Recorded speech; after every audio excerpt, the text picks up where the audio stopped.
Brothers and sisters எல்லாம் எப்படி இருக்கீங்க? நல்லா இருக்கீங்களா? ஓகே. உங்களில் எத்தனை பேருக்கு வந்துட்டு ராகி களி அண்டு கம்பு சாதம் இந்த மாதிரி தானிய வகைகள் நிறைந்த உணவுகள் வந்து எத்தனை பேருக்கு பிடிக்கும்? ஆனால் பெரும்பாலும் பார்த்திங்கன்னா காலையில் ஆனால் நம்ம வந்துட்டு இட்லி, புரோட்டா, சப்பாத்தி, ஆனியன் தோசை, பணியாரம் அப்படின்னு சொல்லிட்டு நிறைய சாப்பிடுவோம். மோஸ்ட்லி வந்துட்டு நம்ம வந்து இந்த தானிய வகைகளான உணவுகளை வந்து நம்ம வந்து ஸ்கிப் பண்ணிடுவோம். அதுக்கான டைமும் இருக்காது.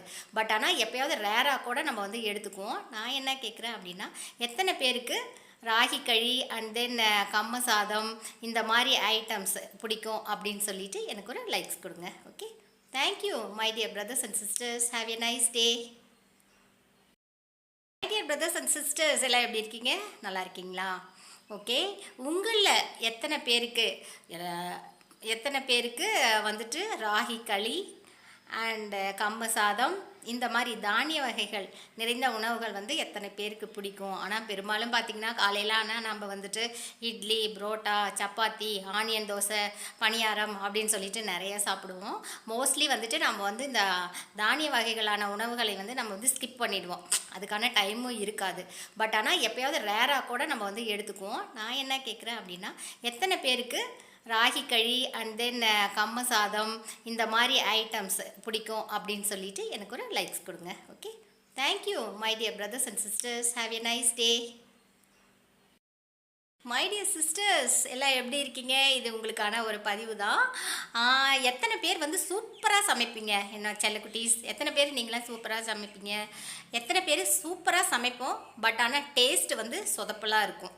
ஒவ்வொரு டைம் வந்து சொதப்பலாக இருக்கும், பட் ஆனால் டேஸ்ட்டு எக்ஸ்ட்ரா ஆர்டினரியாக இருக்கும். புகழ்வாங்க சாப்பிட்டுட்டு, வாவ் டேஸ்ட்டாக இருக்குது, சூப்பராக இருக்குது அப்படின்னு சொல்லிட்டு நம்மளை வந்து அப்ரிஷியேட் பண்ணியிருப்பாங்க. அந்த மாதிரி யாருக்காவது நடந்திருந்தால் தயவுசெய்து எனக்கு ஒரு லைக் கொடுங்க. Okay sister, thank you. My dear brothers and sisters, வணக்கம். எல்லாம் எப்படி இருக்கீங்க? நல்லா இருக்கீங்களா? ஒரு சின்ன ஒரு பதிவு தான்.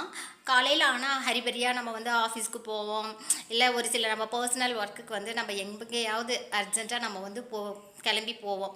அப்போ போயிட்டுருக்கும்போது பார்த்திங்கன்னா எதிரில் ஏதாவது ஒரு இன்சிடெண்ட்டு வந்து நடந்திருக்கும். அப்போ வந்து ஹெல்ப்புக்கு வந்து யாருமே இருக்க மாட்டாங்க. அப்போ ஹெல்ப்புக்கு யாருமே இருக்க மாட்டாங்கன்னும் போது அந்த இடத்துல நாம் இருப்போம். அப்படி இருக்கும்போது அவங்கள வந்து பார்த்தும் பார்க்காத மாதிரி நம்ம போயிடுவோமா, இல்லை தானாக முன் வந்து அவங்களுக்கு தேவையான அனைத்து உதவிகளையும் நம்ம செய்வோமா? சொல்லுங்கள் ஃப்ரெண்ட்ஸ். அப்படி செய்கிறவங்க கண்டிப்பாக எனக்கு ஒரு லைக்ஸ் கொடுங்க. ஏன்னா நானுமே ஏதாவது அந்த மாதிரி ஒரு இன்சிடெண்ட்லாம் நடந்தால் கண்டுக்காமல் நான் போகவே மாட்டேன். கண்டிப்பாக அவங்களுக்கு என்னாலான ஹெல்ப் வந்து கண்டிப்பாக நான் செய்வேன். Okay friends, thank you. My dear brothers and sisters, வணக்கம். எல்லாம் எப்படி இருக்கீங்க? நல்லா இருக்கீங்களா? இது ஒரு சின்ன ஒரு பதிவு தான். என்னன்னு பார்த்தீங்க அப்படின்னா, பிரதர்ஸ் எத்தனை பேருக்கு உங்களுடைய ஒய்ஃபு எனக்கு ஜாபுக்கு போகிறது எனக்கு ரொம்ப பிடிக்கும், எங்கள் ஒய்ஃப் ஜாபுக்கு போகிறது எனக்கு ரொம்ப பிடிக்கும், ஏன்னா ஒரு சப்போர்ட்டாக எனக்கு இருக்காங்க, எப்பயுமே அவங்க ஒரு சப்போர்ட்டாக இருக்கிறது எனக்கு ரொம்ப பிடிக்கும் அப்படின்னு சொல்கிறவங்க எனக்கு ஒரு லைக்ஸ் கொடுங்க. அதே மாதிரி எத்தனை பேர் இல்லை மேடம் எனக்கு என் ஒய்ஃப் ஜாப் போகிறது பிடிக்காது, ஏன்னா குழந்தைங்களை கவனிச்சிக்கணும், வீட்டில் இருக்கிற பெரியவங்களை கவனிச்சிக்கிட்டாவே போதும், அவங்களுக்கு தேவையானதை அனைத்தையும் நான் செய்வேன் சிஸ்டர் அப்படின்னு சொல்கிறவங்க எனக்கு ஒரு லைக்ஸ் கொடுங்க. Okay, thank you. வணக்கம் my dear brothers and sisters, எல்லாம் எப்படி இருக்கீங்க? நல்லா இருக்கீங்களா? அப்புறம் நம்ம பெரும்பாலும் பார்த்திங்கன்னா பிரதர்ஸ் அண்ட் சிஸ்டர்ஸ் நிறையா நம்ம பீஸா, பர்கர், அப்புறம் புரோட்டா, சில்லி சிக்கன் அது இதுன்னு ஏதோ சாப்பிட்றோம். ஓகேங்களா? வாரத்தில் யாருக்கு வீட்டில் செய்யக்கூடிய கம்மக்கூழ், அதாவது களி, ஆரிய களி அண்ட் தென் கம்பு சாதம் இந்த மாதிரி ஐட்டம்ஸ்லாம் யாருக்கும் பிடிக்கும் ஃப்ரெண்ட்ஸ்? பிடிக்கிறவங்க எனக்கு ஒரு லைக்ஸ் கொடுங்க. ஏன்னா இன்றைக்கி நம்ம வீட்டில் ஆரிய களி, அதுவும் குக்கரில் செஞ்சுருக்கேன் ஃப்ரெண்ட்ஸ். அதுக்கு சைட் டிஷ் வந்து பார்த்திங்கன்னா தக்காளி நிறையா போட்டு ஒரு பருப்பு குழம்பு சூப்பராக இருக்கும் ஃப்ரெண்ட்ஸ். இது பருப்பு குழம்போட களி வச்சு ஒரு நாளைக்கு சாப்பிட்டு பாருங்களேன், சூப்பராக இருக்கும்.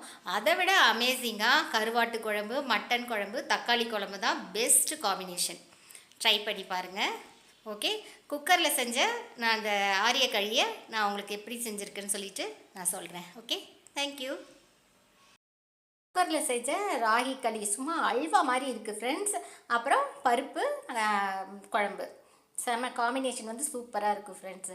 களி பார்க்கும்போதே பார்த்தீங்களா, குக்கரில் செஞ்சது தான்.